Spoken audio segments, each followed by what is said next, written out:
The Millionaire with a Secret. Jeff Pierce was a successful businessman, but he had a secret. He couldn't read or write. His name is not really Jeff. His mother changed it because he could never spell his real name, James, and she thought Jeff was easier. Pierce was born in Liverpool in the 1950s, in a very poor family. At school, all the teachers thought he was stupid because he couldn't learn to read or write. At the time, not many people know about dyslexia, but there was something that he was good at selling things.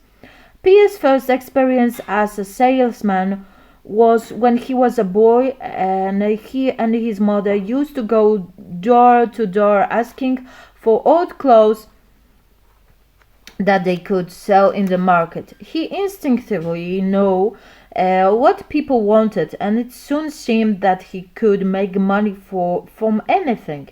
His mother always believed in him and told him that one day he would be successful and famous.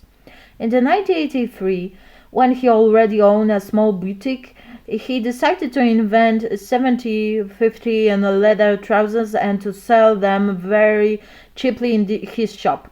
It was a bit of a gamble, to tell you the truth, he says, but Liverpool loved it, and there was photos of shoppers sleeping in the street outside his boutique on the front page of the local newspapers. The first day the trousers went on sale, the shop took 25,000. Jeff became a millionaire, but later he lost most of his money in the recession of the 90s. He was almost 30 and he was broke again.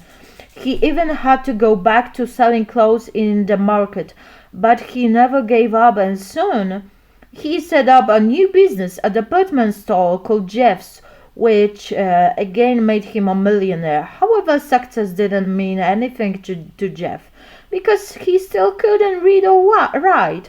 Even his two daughters did not realize that their father couldn't read.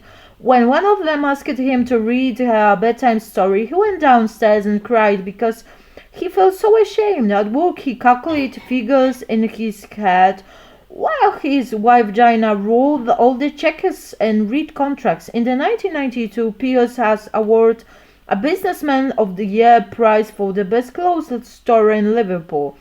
It was at his moment that he told his friends and colleagues the truth and decided to write a book about his experience.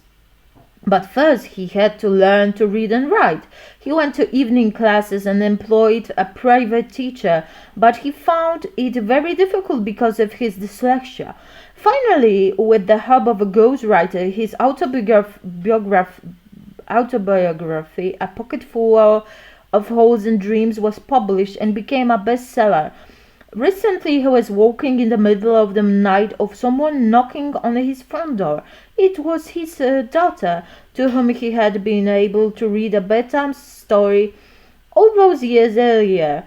She had come to tell him that she had just read his book. "Dad, I'm so proud of you," she said, and burst into tears in his arms.